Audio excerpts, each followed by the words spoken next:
My parents said my 8-year-old son couldn't join the family sports day, teams were already set.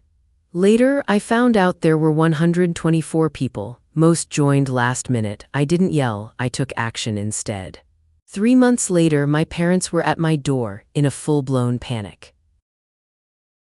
My name's Brooke Carter, I'm 34 years old. Before I tell you everything that happened, tell me where you're listening from in the comments. And to help this channel grow, please hit the like button on this video and subscribe to the channel. It was a typical Tuesday afternoon, the kind that smells like hot asphalt and exhaust fumes. I was sitting in the car line at Owen's school waiting for the final bell. I'm a police investigator, which means my entire life is built around order and facts. My car is a reflection of that, clean, organized, not a stray juice box or forgotten toy in sight. My son Owen Carter's booster seat is installed with military precision. My life is a series of checklists and procedures, a way to make sense of a chaotic world. Then I saw him, my 8-year-old son, bursting out of the school's front doors. He was all scraped knees, boundless energy, and a deep, uncomplicated love for any sport that involved a team. Usually, he'd sprint to the car, slam the door, and launch into a minute-by-minute recap of his day. But today was different. He climbed into the back seat, his movements slow, and buckled himself in without a word. The silence was heavy, unfamiliar. He'd been vibrating with excitement for weeks about the big family sports day that was supposed to have happened last Saturday. I'd had to break the news to him that it was canceled for us. My mom's voice, so calm and reasonable over the phone, echoed in my memory. "The teams are already full, honey. It's just too late to add anyone." I put him on the waiting list, though. Owen looked at me in the rearview mirror, his big brown eyes full of a question he was afraid to ask. "Did Grandma call about the list?" he finally whispered. I tried to force a hopeful smile, but it felt brittle. "Not yet, buddy. I'm sure she will soon." He looked down at his wrist, his small fingers fiddling with the cheap, bright red plastic captain's armband he'd gotten in a cereal box. He wore it everywhere. It was his prized possession, a symbol of a game he was so ready to lead, a team he was never allowed to join. On the way home, we stopped at the grocery store for milk and bread. The fluorescent lights hummed overhead as we made our way through the aisles, the squeak of the cart wheels a sad little soundtrack to Owen's quiet mood. As we turned into the cereal aisle, a voice boomed my name, "Brooke, Owen." Oh my gosh, you will not believe how amazing Saturday was. It was Megan Carter, my cousin. She's my age, perpetually cheerful, and always seems to be radiating pure, unfiltered sunshine. Before I could even say hello, she launched into a breathless description of the family sports day. She gushed about the incredible turnout, 124 people, she said, her eyes wide with the success of it all. "Aunt Susan brought her new neighbors, can you believe it? We just threw them on a team last minute, it was no problem at all." She talked about the silly team names, the face painting, the three-legged race that our uncle apparently cheated at to win. "It was just incredible," she repeated, beaming. My blood ran cold. I risked a glance down at Owen. His small face had crumpled, his bottom lip trembling. He was looking from Megan back to me, his eyes wide with a confusion that was quickly turning into hurt. Megan, completely oblivious, barreled on. "Oh, Brooke, we all missed you so much. Your dad said you couldn't make it. It's too bad. Owen would have absolutely loved the new obstacle course they set up." I kept my expression perfectly neutral, a mask I'd perfected over years on the job. For Owen's sake, I had to hold it together. I murmured something non-committal to Megan, something about being busy, and steered our cart toward the checkout line as quickly as I could. My investigator brain was already whirring, fitting pieces together, but my mom heart was breaking for the little boy trudging beside me, his cereal box armband suddenly looking like the saddest thing in the world. In the car, the silence was thick enough to choke on. Owen just stared out the window, his reflection a ghostly image against the passing houses. The facts lined up in my mind with brutal, unforgiving clarity. Megan said 124 people were there. She said neighbors were added to teams that morning. My mom's words, spoken with such casual finality, the teams are set, there's a waiting list. And then the final damning piece of the puzzle from Megan. Your dad said you couldn't make it. There was no waiting list, there was no scheduling conflict. It was a clean, simple, and devastatingly effective lie designed to keep us away. The anger was a hot spike in my chest, a familiar burn. But underneath, it was something colder, something sickeningly recognizable. It was the feeling of a door being quietly shut in my face. The feeling of being the one person left standing when the music stops, a feeling I've known my entire life. I got Owen settled at home with a glass of milk, a plate of cookies, and his tablet. He retreated into the bright, noisy world of his game without a word, and I knew he was hurting in a way he didn't have the words for yet. I sat down at the kitchen table, the late afternoon sun slanting through the window, illuminating dust motes dancing in the air. The silence of the house was a roar in my ears, amplifying the storm in my head. This sports day lie wasn't a single event. It was the family pattern, the same old playbook, now being aimed at the next generation. It was being aimed at my son. My own childhood played back in a series of quiet, painful memories. The four-person card nights. Mom, Dad, my older sister Erica, and my older brother Tyler all gathered around the kitchen table, their laughter a warm bubble I was never allowed to enter. I was always standing in the doorway, the fifth person in a four-chair game. Just watch and learn, honey, my mom would say, not looking up from her cards. You'll get it eventually. Then there were the chores, always framed as compliments that were exclusively for me. Brooke, you're just so good at organizing, why don't you tackle the garage this weekend? Or, you have such a good eye for detail, the silverware really needs a proper polishing. My brothers were never complimented on their supposed skills in manual labor. The final straw had been the college money, $12,000 each for Erica and Tyler for their freshman year, handed over with proud smiles and hugs. When my turn came a few years later, my parents sat me down in the living room for a serious talk. We need to keep things consistent, my dad had said, looking me straight in the eye without a hint of irony. So we've decided it's best you handle it yourself. It will build character. They called it fairness. I called it being left behind. Again, the sports day wasn't a mistake. It was a message. And I finally understood my real goal wasn't just to find out why they lied about a party. It was to finally, once and for all, confront the rules of a game that had been rigged against me from the start. I sat in my car in my own driveway for a full 10 minutes before I picked up my phone. The engine was off, the only sound the faint ticking as it cooled. I needed to get my head straight before I called my mother. My professional side, the investigator, was telling me to be calm, stick to the facts, present the evidence, Megan's statement, and observe the response. Don't get emotional. But the other side of me, the mother who saw her son's face crumble in the fluorescent lighting of the grocery store, was screaming. That side wanted to yell, to demand an answer for why they would deliberately hurt a child to make a point. I ran through the opening line in my head a dozen times. I ran into Megan. She told me about the sports day, no accusation, just a simple statement of fact. I thought of all the other times I had swallowed my own hurt to keep the peace, a phrase my family used to mean, don't question mom. The sarcastic comments I ignored, the holidays where I felt like a guest in my own family's home, the achievements of mine that went unacknowledged.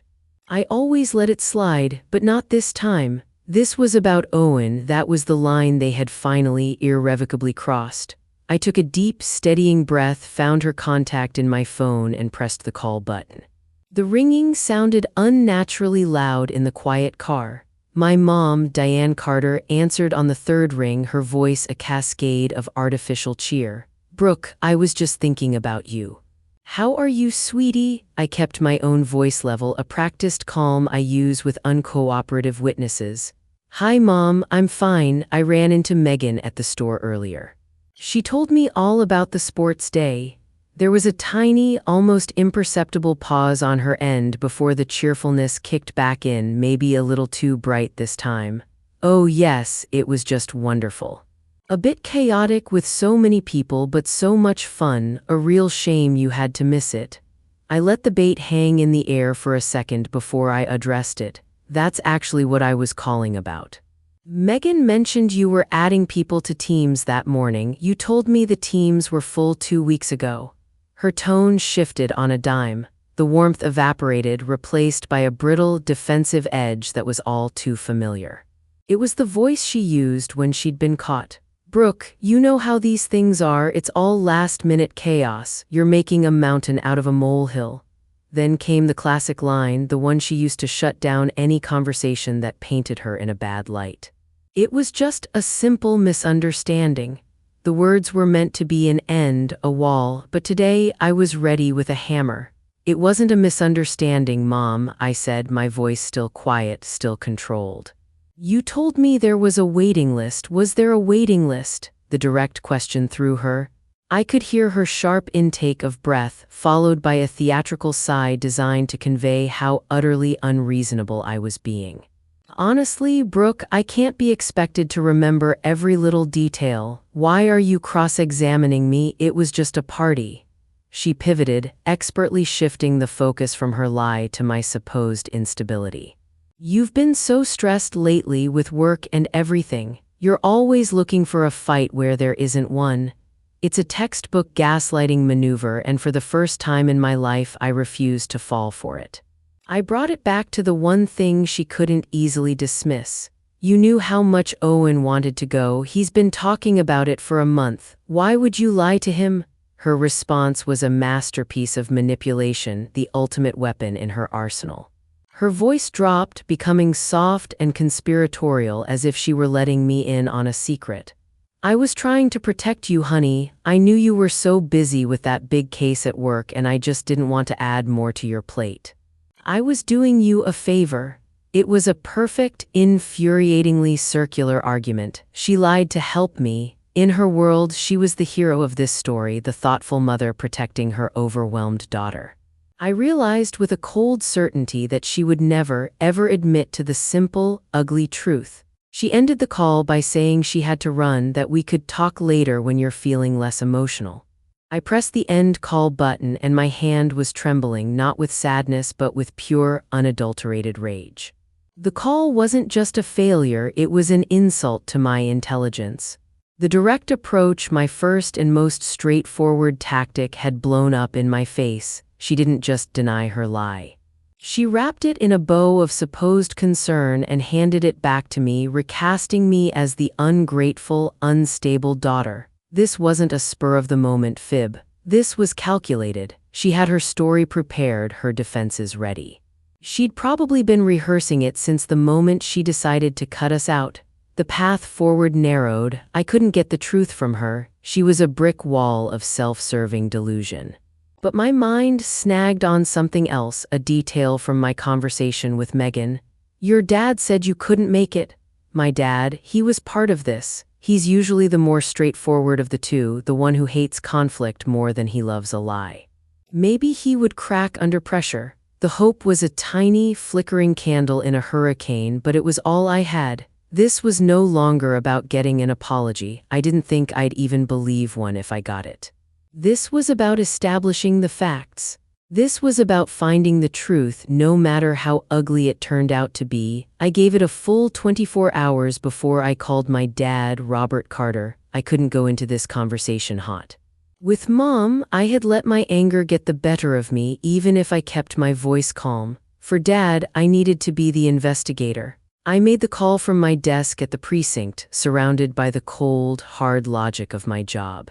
Case files were stacked neatly to my left, the scent of stale coffee hanging in the air. This environment helped. It kept me grounded in facts, not feelings. My dad's role in the family has always been that of the peacekeeper.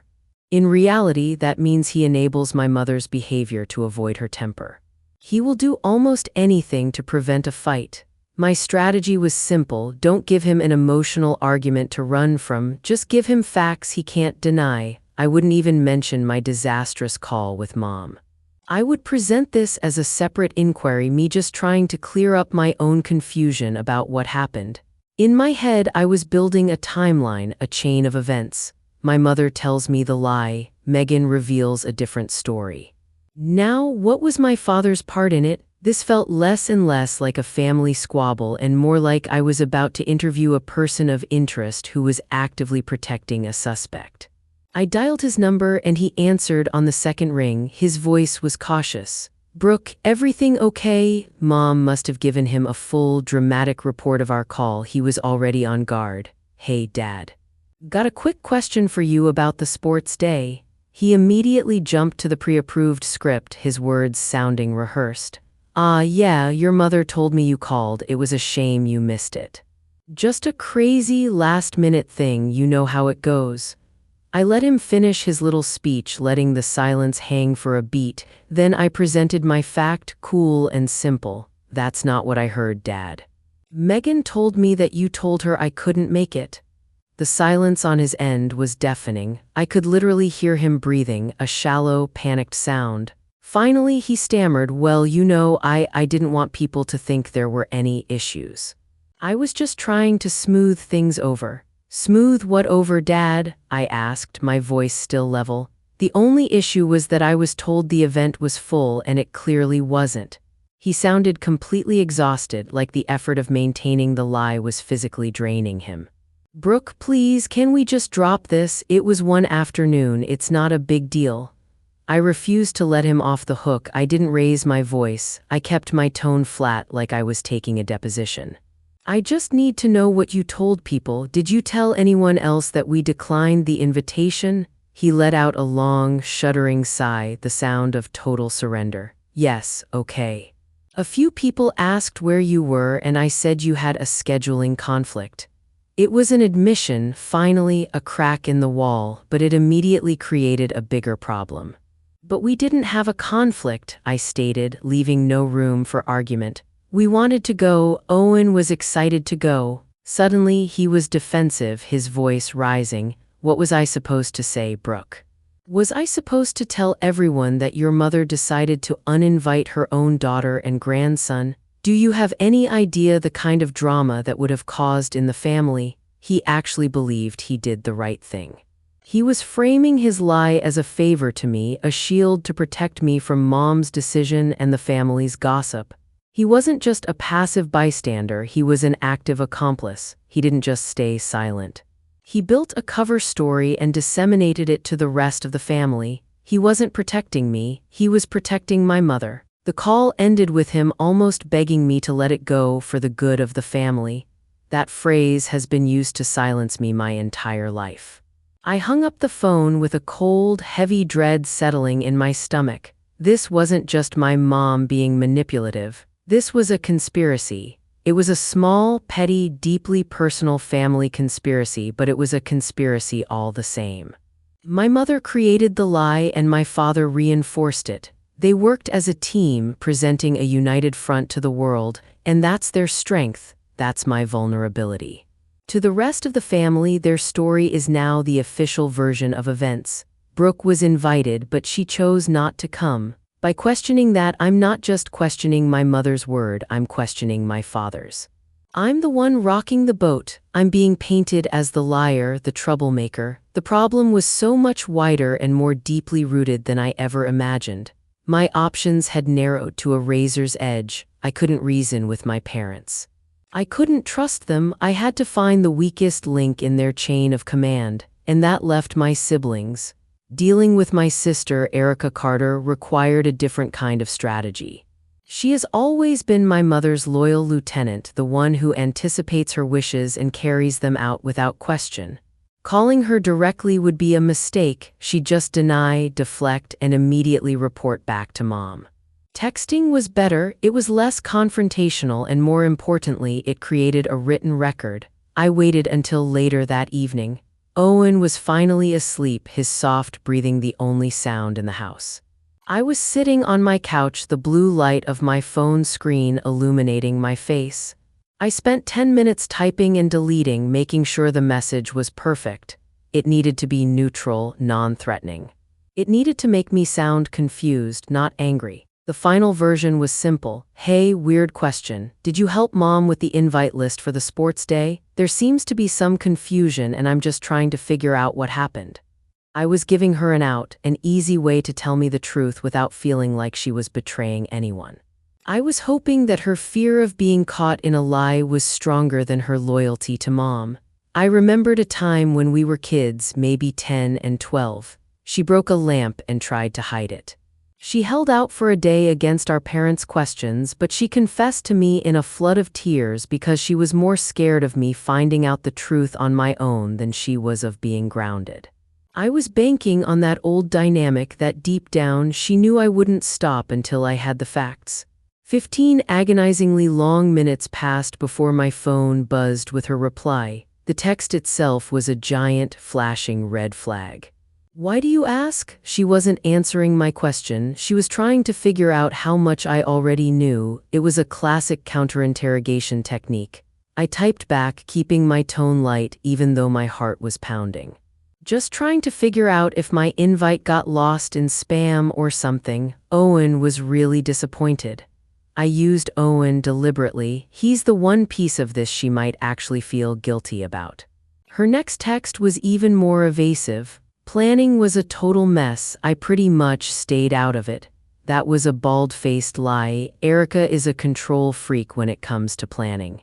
She lives for color-coded spreadsheets and RSVP lists. She is always in the middle of family events. Then she sent the text that confirmed everything.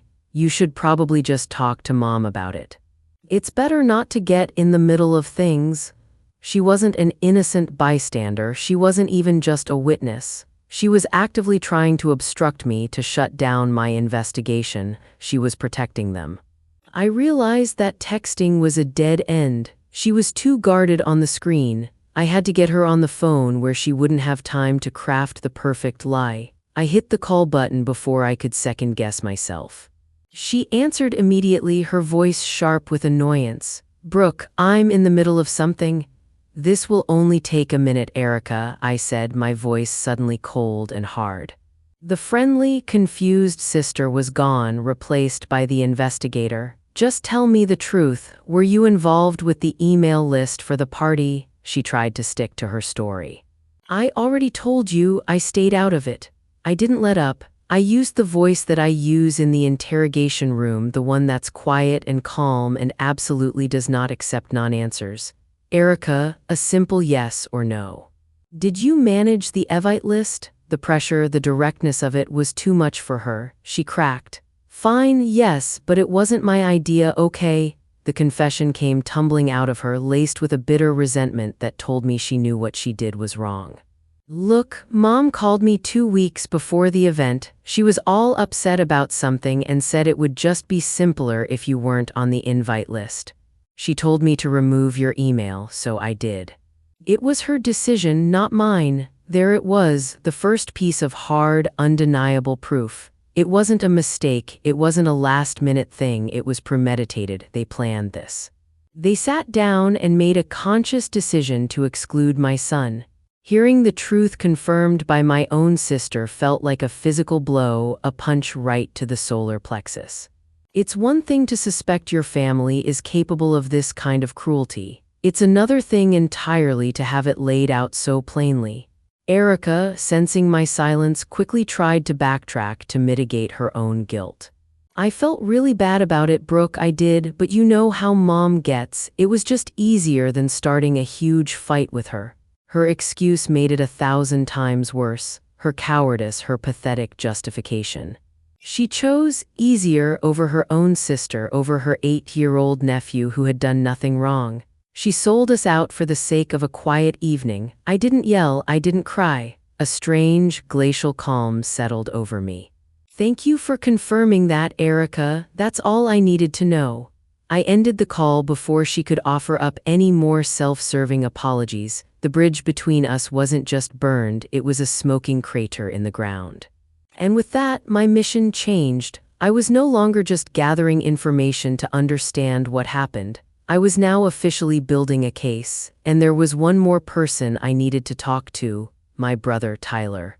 I had the what, the where, the when, and the how. Now I needed the why. My brother Tyler Carter was the last piece of this miserable puzzle. He's always been the blunt instrument of the family, the one who sees social graces as a waste of time. He operates on a strange, transactional kind of honesty. He'll tell you the brutal truth if he thinks it serves him, or more often, if he just doesn't have the energy to lie. I knew this next call would be the hardest, but I also suspected it would be the most revealing. I didn't have a clever strategy for him. No carefully worded texts, no emotional leverage. I was just going to ask him the question straight out. I was beyond the point of being hurt by whatever he might say. I'd already been lied to by my mother, covered for by my father, and betrayed by my sister. What more damage could be done? The numbness that settled over me after talking to Erica was a kind of armor. All that was left was the motive. Why would they go to all this trouble? Why orchestrate this elaborate, cruel little play just to exclude an 8-year-old boy from a day of water balloons and three-legged races? It had to be about more than just a party. It had to be something bigger, something I did that made them feel this was justified. I paced my small living room, the floorboards creaking under my feet. I glanced at the photo on the mantelpiece, the three of us kids with our parents 20 years ago, all forced smiles and matching sweaters. It felt like a picture of strangers. I waited until it was late, close to 11 at night. I knew he'd be up, probably watching some sports replay on TV, the blue light flickering in his dark living room. He answered on the second ring, his voice casual, completely unaware of the verdict he was about to deliver. "What's up? What's up?" Tyler's voice was casual, the kind that makes you think he's 3 beers into a game and nothing could rattle him. I didn't warm him up with small talk. I asked the questions straight out because by then I was done with sugarcoating things. "Tyler, I need to know why we weren't invited to the sports day." There was a short, humorless laugh on the other end. "Seriously, you really don't know?" I let him sit in that for a second. His pause said everything. He wasn't going to dodge. He sounded almost amused, like this was a story he'd been waiting to tell. "Of course it was on purpose, Brooke. What did you possibly expect would happen?" His bluntness hit like a slap. After a string of evasions and rehearsed lies from Mom and Dad and a tearful confession from Erica, Tyler's lack of spin felt perversely honest. He wasn't trying to protect anyone, he wasn't apologizing, he was explaining, and he sounded satisfied. "You declared war on the family," he said flatly. "Mom thought she owed you a lesson." "What lesson would that be, Tyler?" I asked, my voice low. The steadying thing in me, my training, my job kept me from screaming. I needed the facts. I needed to know what I was really being punished for. "Uncle Alan," he said, like it was obvious. The memory slammed into me so hard my lunch turned sour in my stomach. I could smell the pine-scented cleaner from that holiday party, hear the clink of plastic cups. I remembered the way Uncle Alan swayed, words slurred, and how his laughter had always been too loud at family gatherings. I remembered seeing too many drinks in his hand and thinking, not yet, not tonight.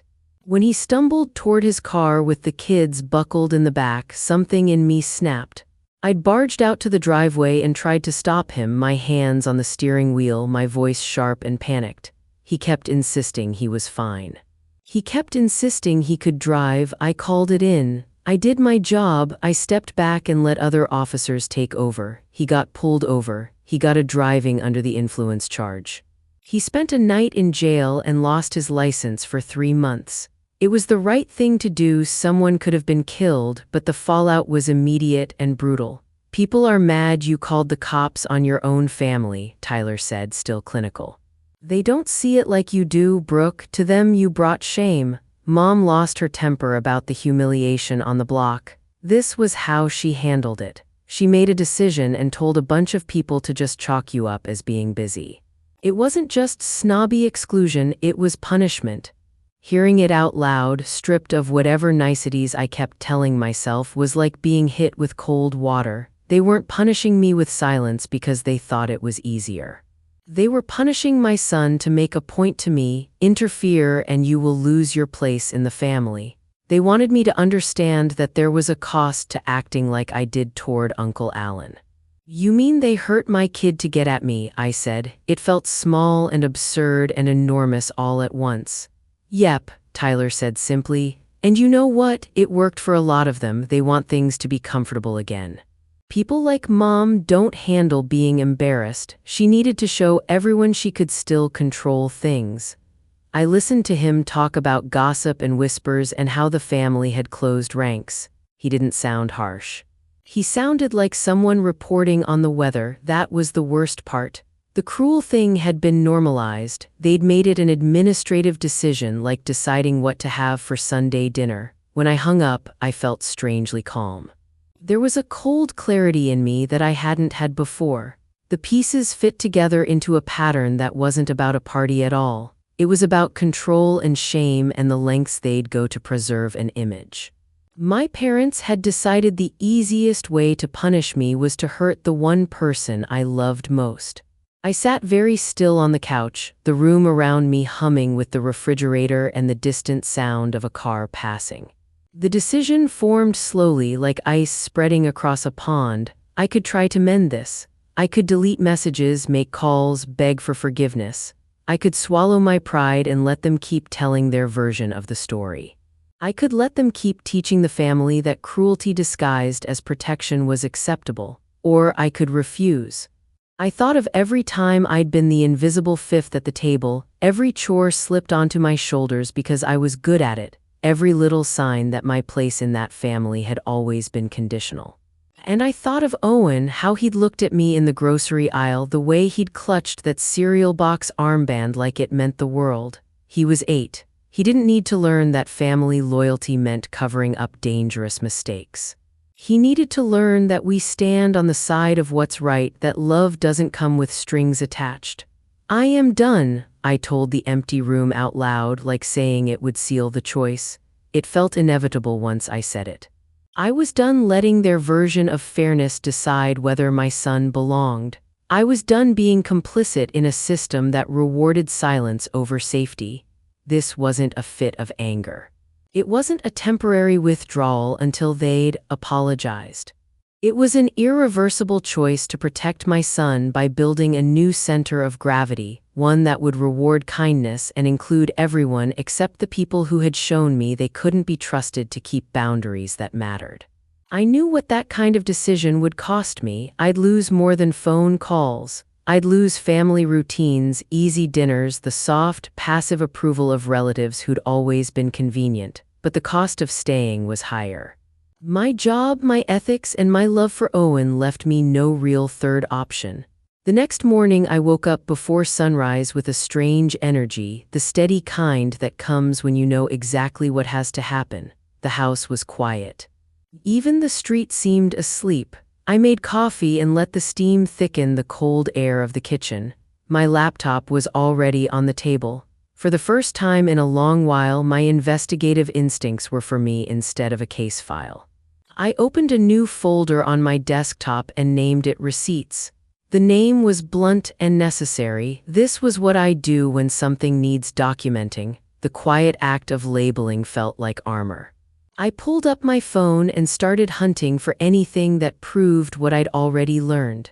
Screenshot 1 was my original message to Mom asking to register Owen for the sports day.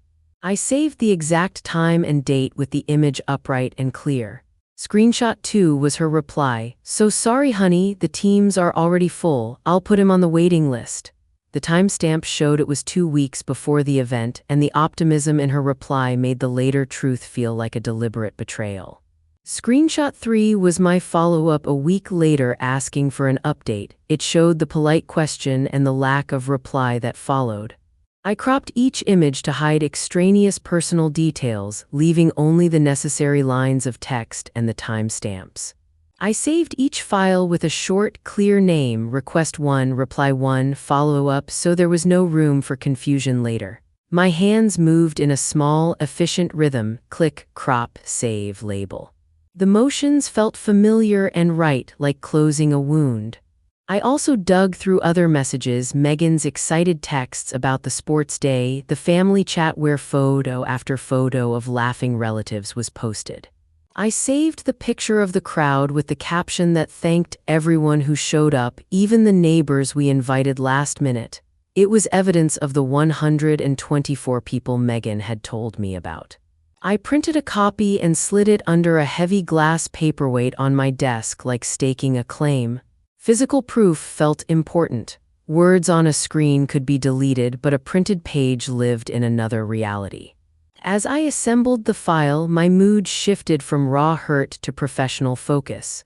I wasn't building a case to shame anyone for the sake of drama. I was creating a record so there would be no plausible deniability. The documents would speak for themselves. I made copies and put one in a dated envelope in my desk drawer. Another copy I saved to a simple cloud account, something I could access from anywhere. I didn't want to be reckless. This was about creating facts, not fueling a fight. The methodical work steadied me in a way nothing else could. My phone buzzed with messages, curious family members, and aunt asking if everything was okay. I let them pile up. There was a satisfaction in knowing that my next move wouldn't be a shouting match or a tearful confrontation. It would be clear, public, and unemotional. It would be evidence that let the truth stand on its own. I opened the extended family chat and stared at the flood of smiling photos from the sports day. Someone had posted a group picture with half the neighborhood in it and the caption, "What a turnout." Thanks, everyone. My thumb hovered over the keyboard. This was the place where everyone shared casserole recipes and thinking of you hearts. It felt like the last neutral ground I had. I typed and erased the first version of the message 3 times. The fourth read too angry. The fifth was too long. I wanted it to be short, clean, and impossible to twist. I rewrote it until the emotion had been stripped away, until the message would stand as a piece of plain fact. "Hi everyone," I wrote and then paused. That sounded too casual. I started again. "Hi everyone. A few of you have asked why Owen and I weren't at the sports day. I was told the event was full when I tried to sign him up. It seems there was a misunderstanding. I've attached my texts with Mom from a few weeks ago for clarity. Glad you all had a wonderful day." I attached the screenshots. My original request, "Mom's teams are already full," reply with a timestamp, and my follow-up message with no reply. I cropped out anything that wasn't necessary, no long paragraphs, no colorful commentary, just the messages and the time stamps. The thought of making it public felt oddly righteous. I wasn't naming names or calling anyone a liar. I was presenting facts. I hit send. The message slid into the chat like a dropped stone. There was a small, hollow relief when I saw the 3 little gray dots that meant people were reading. I didn't sit and wait for fireworks. I closed the app, poured another cup of coffee, and tried to keep my hands from shaking. It wasn't about drama. It was about making sure the truth was in the open in case someone later wanted to gaslight it into something else. Then I started the next step. I went through my contacts like someone taking inventory. I found Mom and hit block. I blocked Dad. I blocked Erica, then Tyler. Each press of the button felt like a small, steadying click. No ringtone, no Mom popping up on my screen, no passive-aggressive texts about family gatherings. For years, their voices had been a low, constant hum in my life, the kind that made me walk on eggshells. Now there was a hard edge of silence where they had lived. It felt strange, like amputating a limb I no longer wanted to feel. I didn't do it to be cruel. I did it to make a clear line. I wanted them to understand that boundaries weren't negotiable when it came to my son. I also wanted to stop the drip of lies and the slow erosion of my child's sense of safety. The blocking didn't erase the past, but it turned off the channel they used to control the narrative. My phone did not stay quiet for long. It buzzed with calls and messages within minutes. Not from the 4 I had blocked, those numbers were a silent, unreachable wall, but from relatives who had already heard the pre-packaged version of events. Aunt Julie texted, "What did you do? This is awful." Mom is in tears. Cousin Kim sent a string of question marks. Uncle Mark left a voicemail that was part anger, part old family righteousness. "You don't air family business in public," he barked. "You think you know better than your parents?" My phone vibrated so much I nearly dropped it. The group chat filled with a flurry of activity, some people asking what happened, others taking Mom's side right away. There were messages that tried to be reasonable, hey, what actually happened? And there were angry calls filled with phrases I'd heard my whole life, selfish, dramatic, ungrateful. The familiar pattern repeated itself. People were choosing to trust the family story mom had already told them. I tried not to read the replies that attacked me. I needed to focus not on who believed what, but on protecting Owen. I read one text from a cousin I thought might be neutral. It said simply, "You should take that down." Others were worse. "Brooke, you're making this worse." It was like watching a slow wave of disbelief roll over people I thought would stand by me. The hardest part was how quickly loyalty folded when spun the right way. A few messages offered tentative support, but most were outraged on behalf of the wrong people. Amid the chaos, my phone lit up with a name that made something like hope flicker: Aunt Carol. She had always been my mom's age's quieter counterpart, the one who kept her cool and made the peace talks after our family fights. When I answered, I hoped for reason, maybe even an ally who would see the screenshots and tell people the truth. I picked up with a mix of fatigue and cautious relief. "Aunt Carol," I said.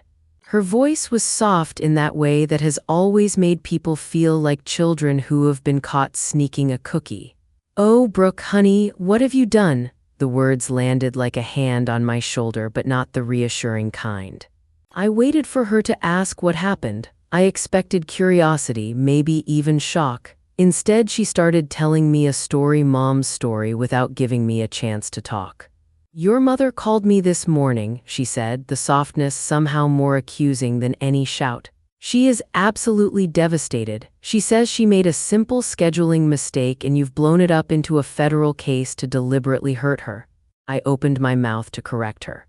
Aunt Carol didn't pause. "Diane is telling everyone you're not handling things well. She's worried about you. She thinks you're under a lot of stress and this whole thing has been blown out of proportion by you."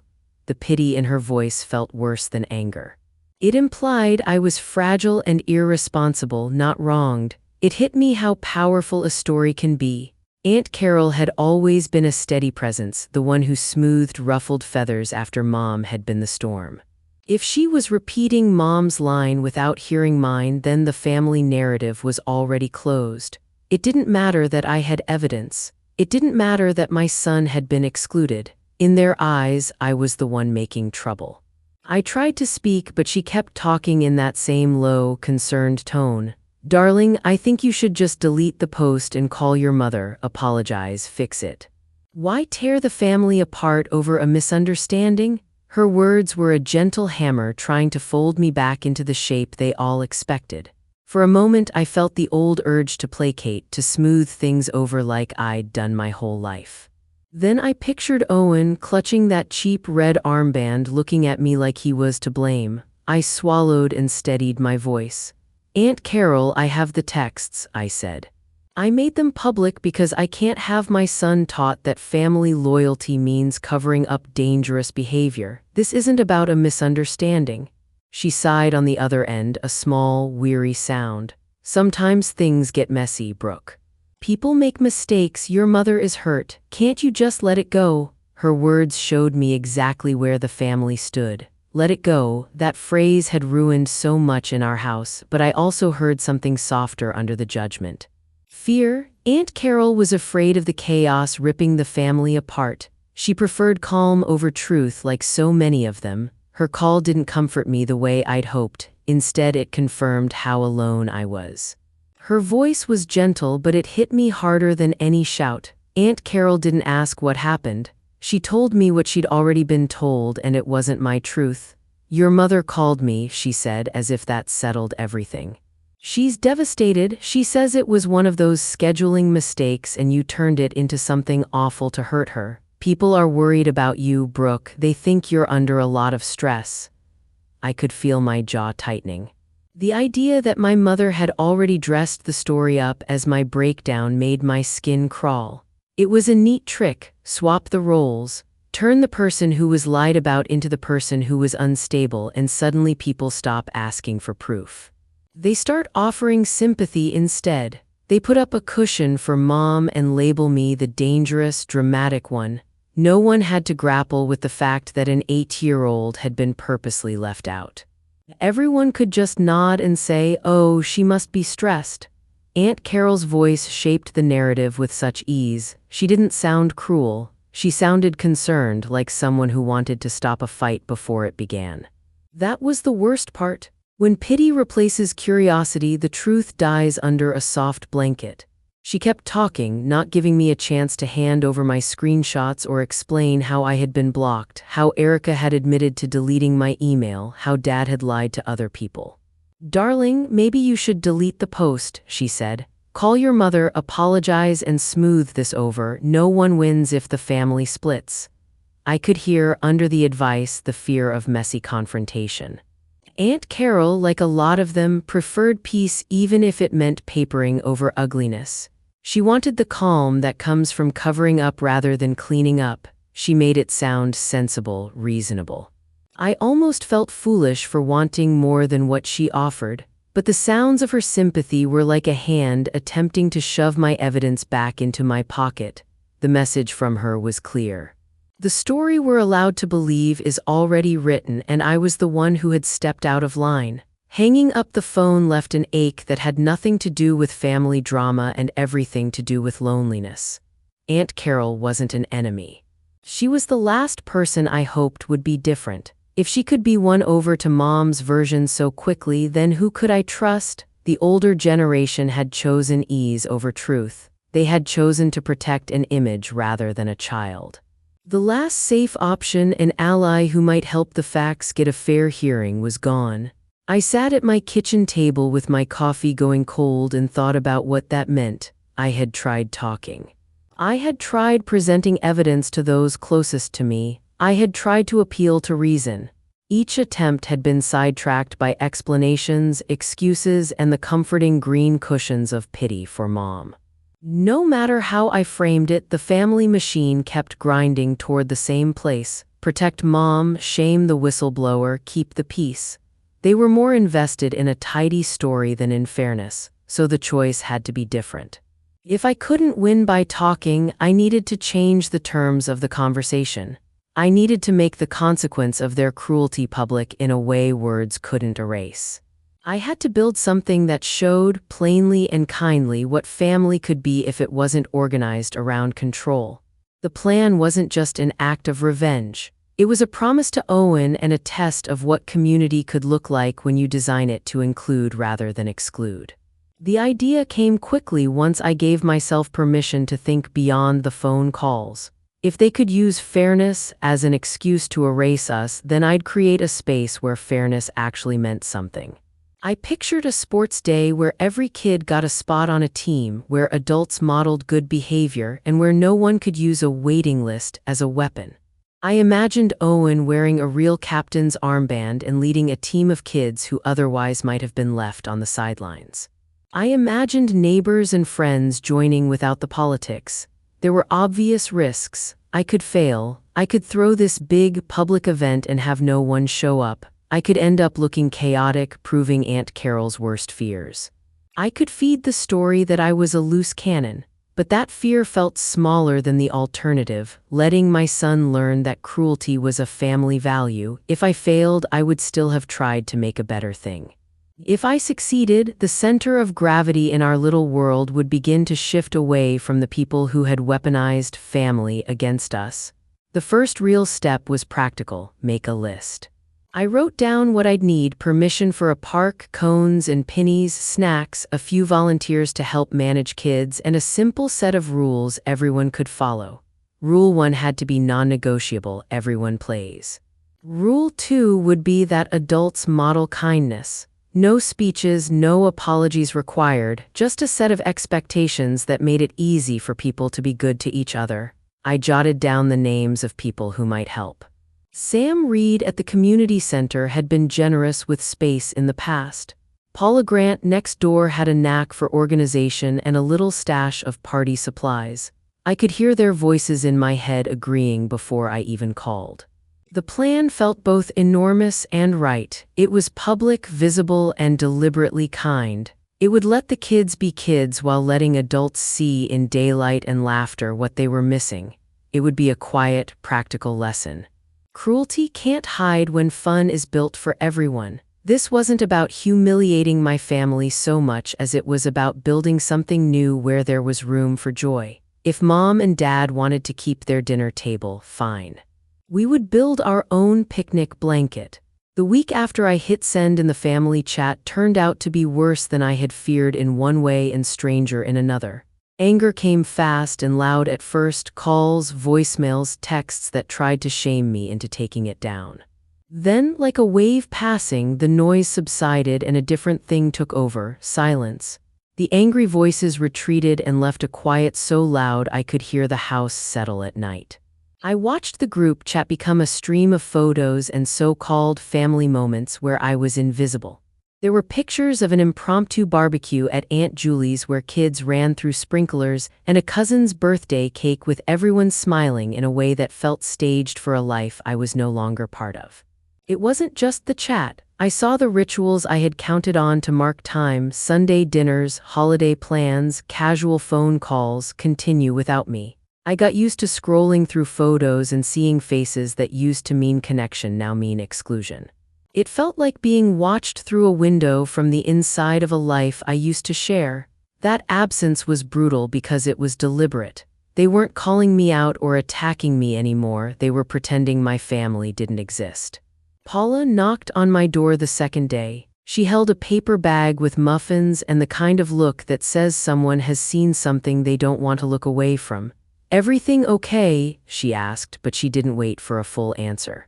She'd already seen the chat. She knew the outlines. Her presence became an anchor. Neighbors who used to be casual smiled warmly when I passed them at the mailbox.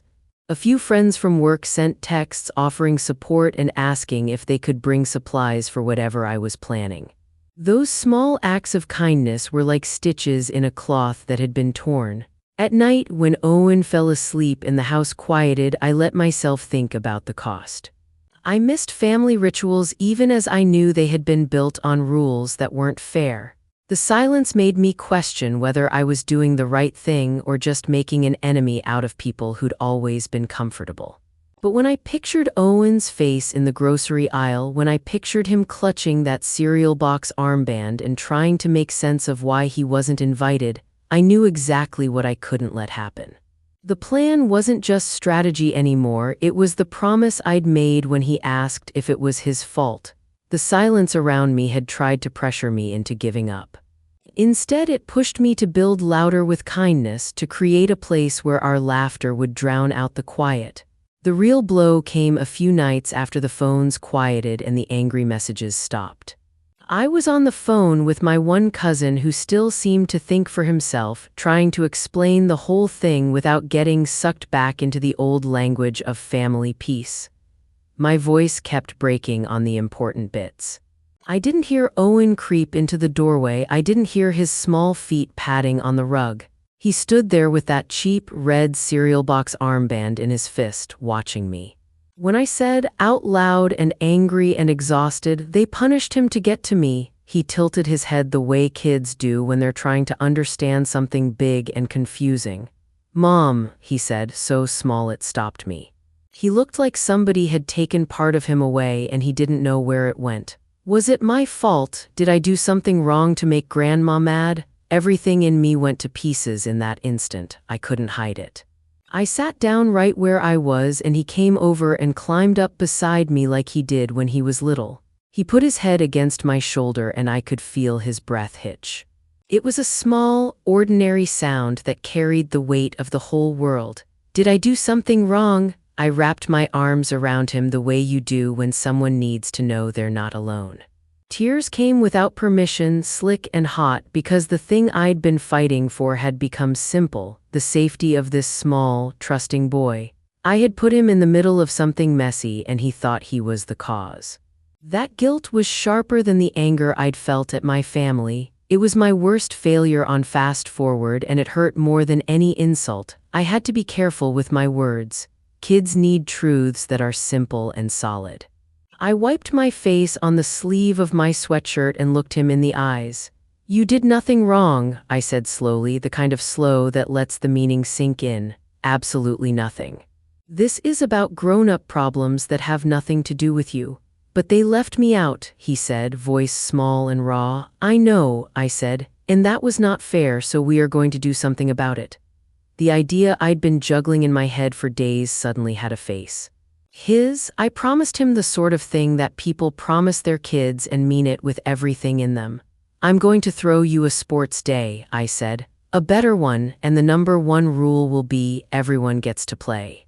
And you're going to be the captain.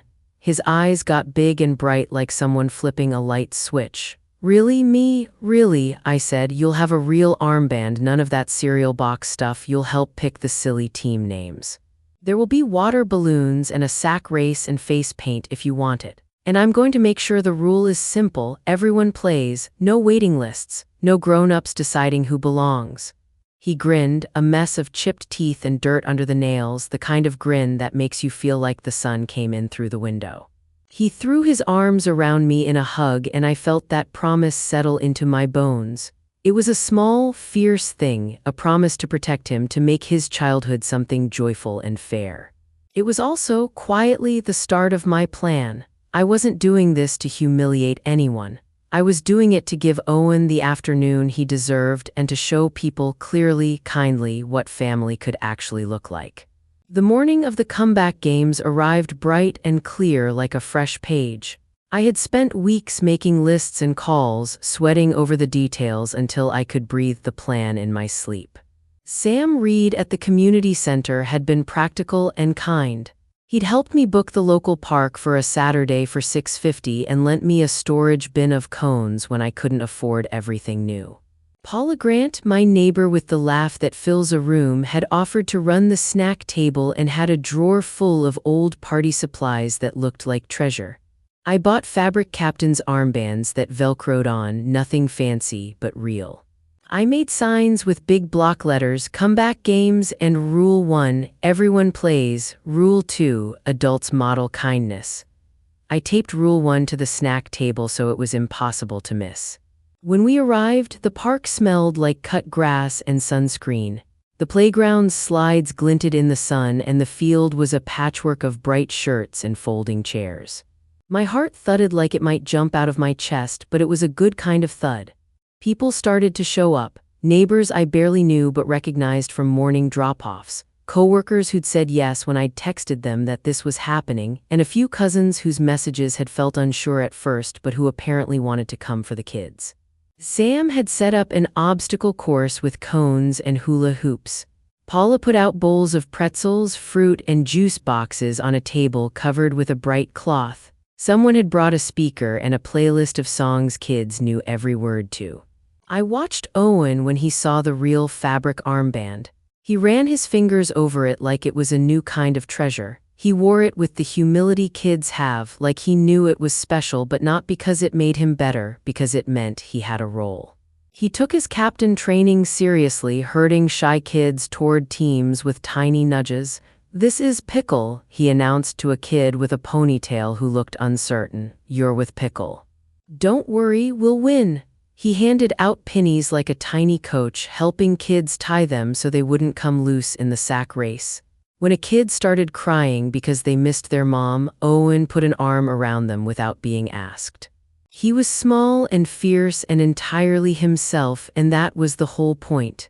We had a ridiculous scoreboard that I updated on an old chalkboard I'd bought at a yard sale.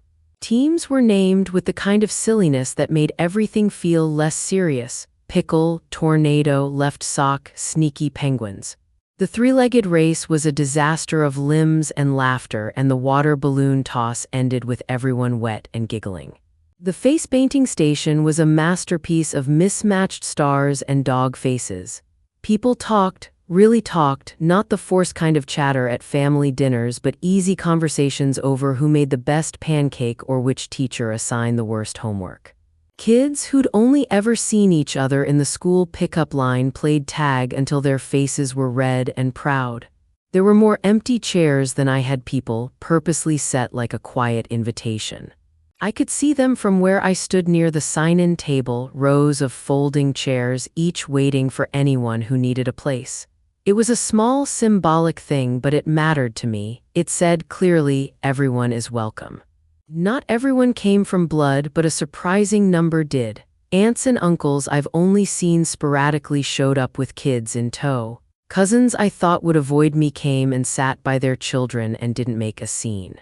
Some of the older cousins even helped set up games. It wasn't a full-blown family reunion, but it was better, something open and alive and honest. Just as we were lining up for the water balloon toss, I saw the SUV pull into the lot. My stomach did a small, sick flip because I knew that shape and the way it drove. It was my father's car. For a breathless second, I thought about running away, hiding in the porta-potty until whatever came past. But this wasn't about hiding. I'd chosen this. I had promised Owen, and I intended to keep that promise. Diane, Dad, Erica, and Tyler stepped out as a small, bright storm of floral dresses and collared shirts. Diane had that practiced, friendly smile that people use like a tool. Erica clutched a casserole dish wrapped in foil like an offering. Tyler walked beside them with that look he gets when he thinks he's done something clever.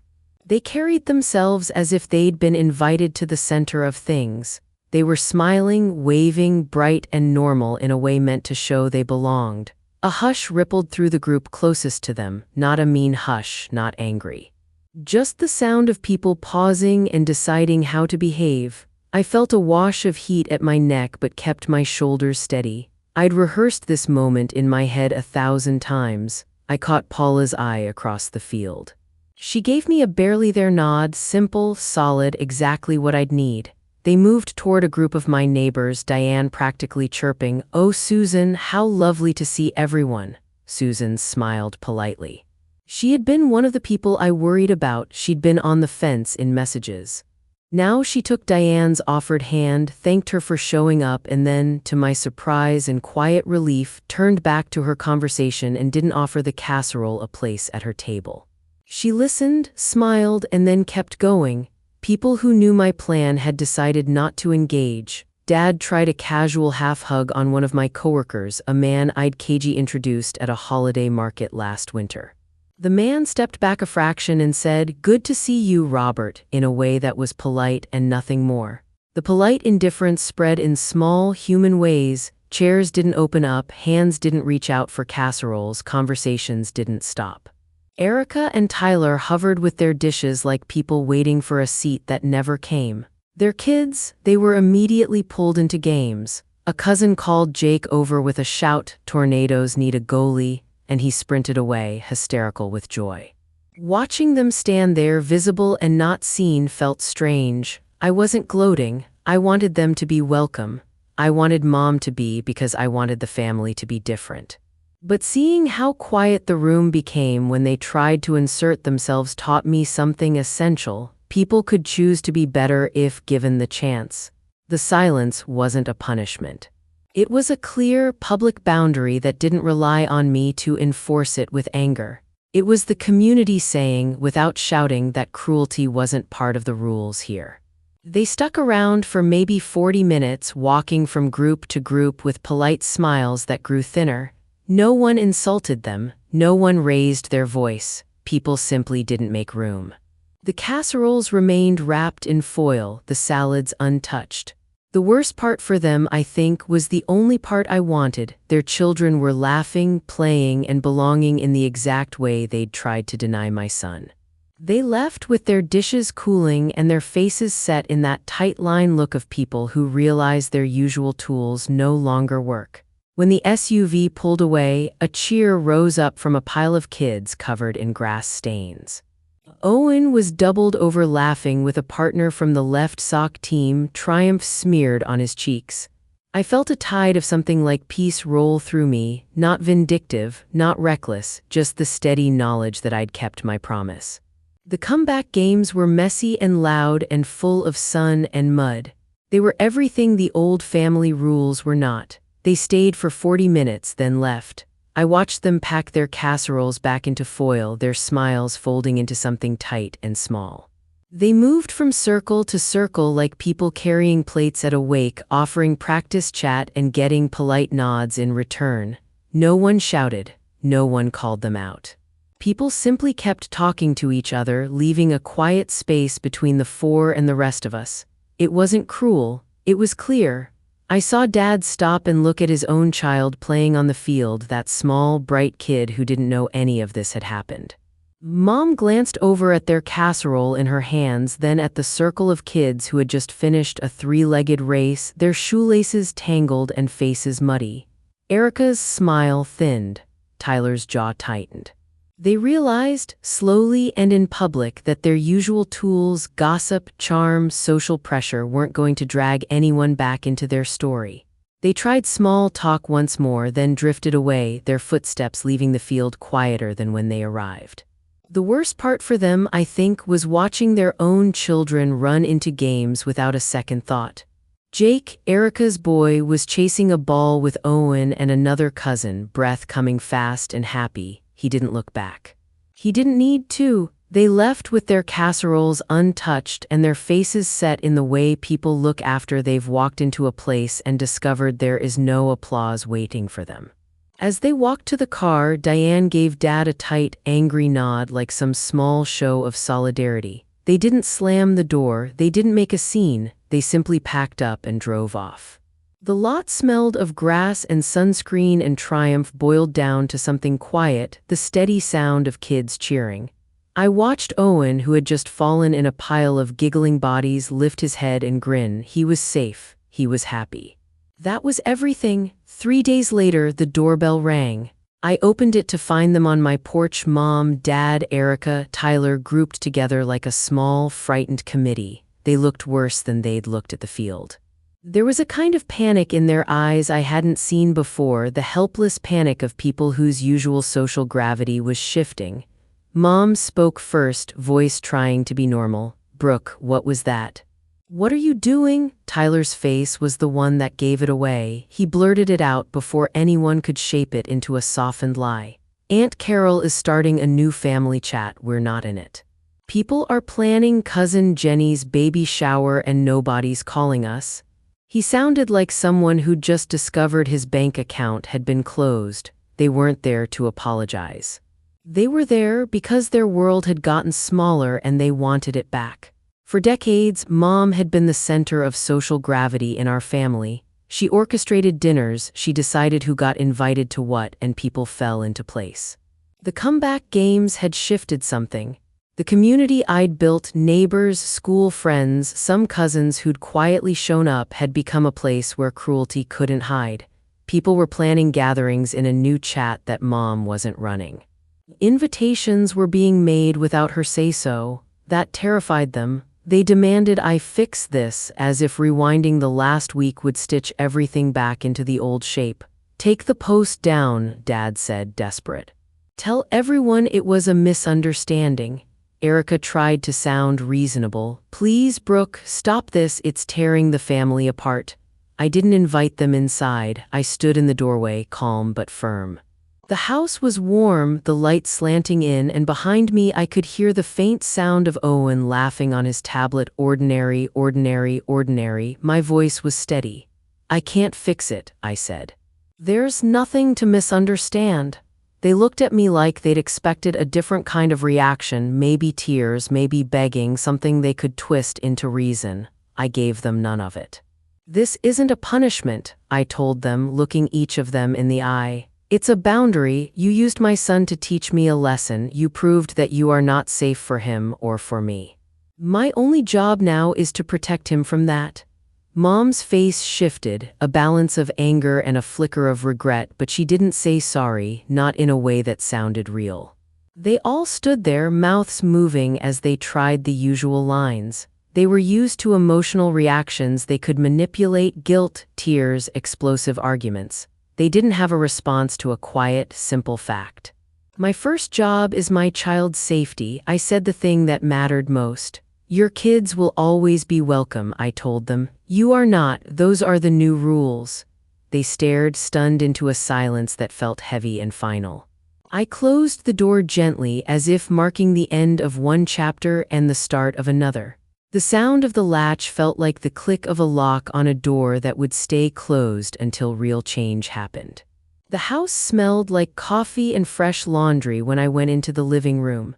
Owen had fallen asleep on the couch, curled up with a new friend he'd made at the games, the kind of friend whose name he could barely remember but whose laugh was lodged in his chest. I sat on the floor beside him, watching his chest rise and fall, and I realized my revenge had never been about humiliation. It had been about safety and joy. On the coffee table, I placed a new picture frame. The photo inside was one I'd taken at the comeback games, maybe my favorite photograph ever.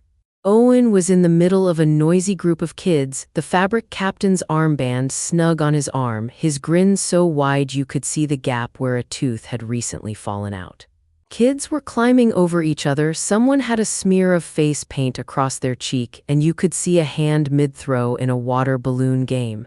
It was messy and loud and alive. The image was the opposite of the memory that had sat in my head for years, little me standing in a doorway watching a game from the outside. This picture said something different. It said he belonged. It said the seat had been taken off the side of the table and placed in the circle. It said our family didn't have to be defined by quiet exclusions and house rules that only worked for some. I put the frame where I could see it from the couch. Every time I passed it, something in me relaxed a little. The comeback games wasn't vengeance with knives, it was a boundary built in daylight. It changed how people behaved because the new rules were visible and easy to follow. You couldn't gaslight a picture. You couldn't spin a day of laughter and muddy knees into a misunderstanding. The tradition was ours now, open, fair, and with a rule everyone could understand. Everyone plays. Thank you for listening to my story. If you've ever had to set a hard boundary to protect yourself or your family, please share it in the comments. If you liked this, subscribe for more true feeling stories and hit that like button so others can find this channel.